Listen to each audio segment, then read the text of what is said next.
Boa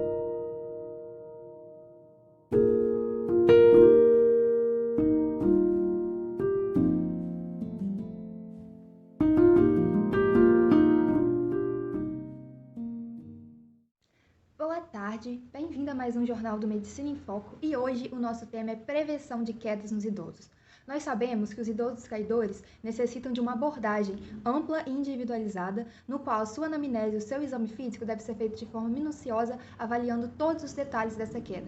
Hoje nós vamos ter uma entrevista com 2 médicos geriatras, no qual nós vamos entender melhor o cenário da queda no idoso e como prevenir essas quedas. Devido à pandemia, nós não poderemos entrevistá-los aqui no estúdio. Então, cada um da sua casa vai responder as nossas perguntas. A primeira pergunta vai para a doutora Sara e é a seguinte: qual que é a definição e o cenário desse problema de queda nos idosos? E também como classificam essas quedas? Olá, boa tarde. É um prazer estar aqui participando do Medicina em Foco. Então, para iniciar o assunto, a definição de queda propriamente dita é uma mudança de posição inesperada que a gente tem. E a gente pode classificar ela de acordo com as lesões que ocorrem. Podem ser lesões graves, quando a gente tem fraturas, ou até mesmo traumatismo craniano, por exemplo. Lesões leves, quando a gente tem apenas hematomas ou escoriações, são arranhões mesmo. E a gente ainda pode classificar essa queda de acordo com o tempo. Ela se torna preocupante quando o tempo é prolongado, ou seja, quando há uma incapacidade do indivíduo de se levantar, demorando aí de até 15 a 20 minutos, o que ocorre normalmente nos idosos acima de 80 anos. E, no geral, o risco de queda e a gravidade de suas consequências são significativamente aumentadas quando se trata do idoso. Nos dados que a gente tem que 30 a 60% dos idosos caem pelo menos uma vez ao ano, sendo que metade deles caem frequentemente. E a gente ainda tem que 5 a 10% das quedas envolvem lesões graves, sendo que 90% delas são especificamente a fratura de quadril, que é uma fratura muito delicada e de difícil recuperação, principalmente para o idoso. Além disso, 5% das causas de morte no idoso são causadas por acidentes. E um terço desses acidentes são justamente as quedas. Por isso que esse assunto é um assunto tão relevante para a gente tratar, principalmente agora que a gente passa por um envelhecimento populacional tão marcante. E quais são as principais causas e os principais fatores de riscos da queda?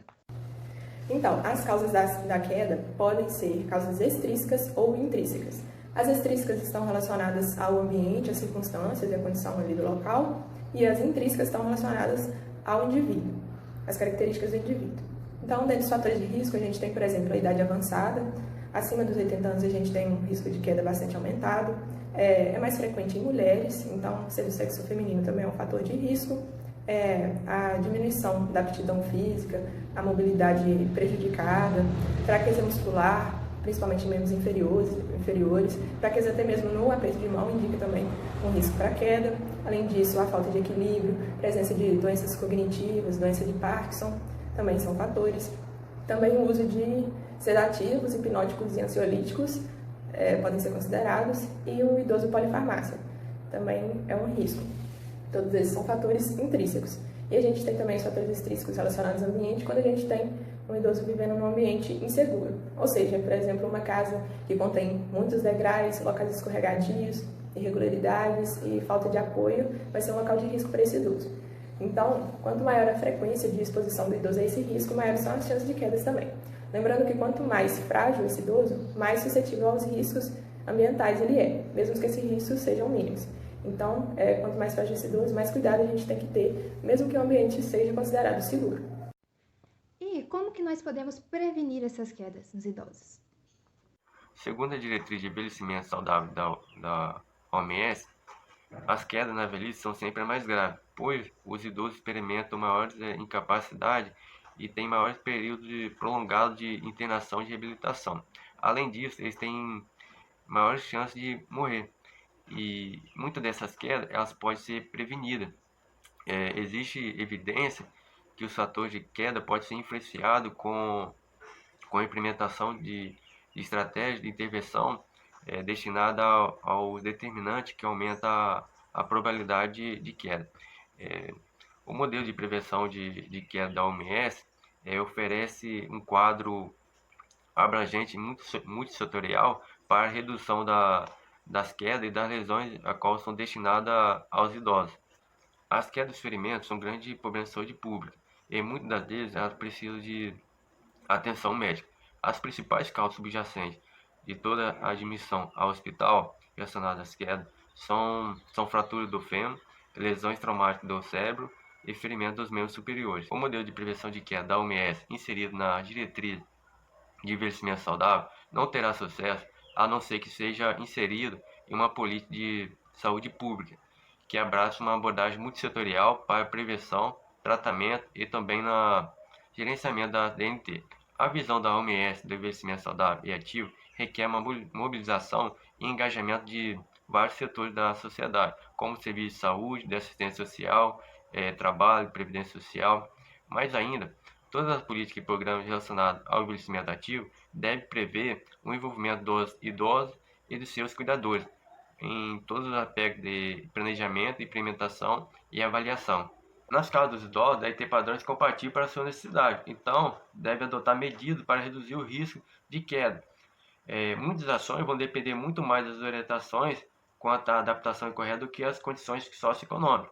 Então, os idosos devem utilizar dispositivos de apoio para marcha, como dador, bengala, deve evitar cama muito alta, remover os tapetes soltos, deve consertar ou substituir os imóveis estáveis ou fazer a redistribuição da mobília para deixar os ambientes de circulação livres.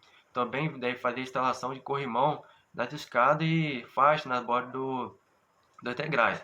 Também deve fazer a adaptação da iluminação para dia e para a noite e consertar as escadas e degraus que estão quebradas. No banheiro, deve fazer a instalação de vaso sanitário alto e também de barra de apoio próximo ao chuveiro e o vaso sanitário. E também deve utilizar tapete antiderrapante. Doutor Renato, como que é realizada a investigação dessas quedas? Bom, para poder fazer a investigação da queda, existe um roteiro de perguntas que você pode estar fazendo durante o atendimento, a fim de investigar o quadro da queda, que são se houve necessidade de procurar o médico ou hospital de emergência, se o senhor teve alguma restrição após a queda, se foi devido ao medo, insegurança, dor, se o senhor se lembra quando ela ocorreu, se foi de dia ou de noite, após a refeição, o local da queda, se teve perda de consciência, se o senhor se lembra qual movimento o senhor estava fazendo no momento da queda, se estava andando, levantando da cadeira. Você também pode estar perguntando qual atividade estava realizando no momento da queda, se estava andando, tomando banho, descendo do ônibus, subindo no banco, como a queda ocorreu, se desequilibrou ou sentiu fraco, tonto, como estava se sentindo antes de cair, se teve alguma alteração da saúde. Após realizar esse roteiro, deve atentar para os fatores intrínsecos e extrínsecos, a fim de excluir algumas causas. Saber a causa da queda ela é crucial, pois vai evitar que os idosos caiam pelo mesmo motivo. Então, por hoje é só. Muito obrigada pela participação.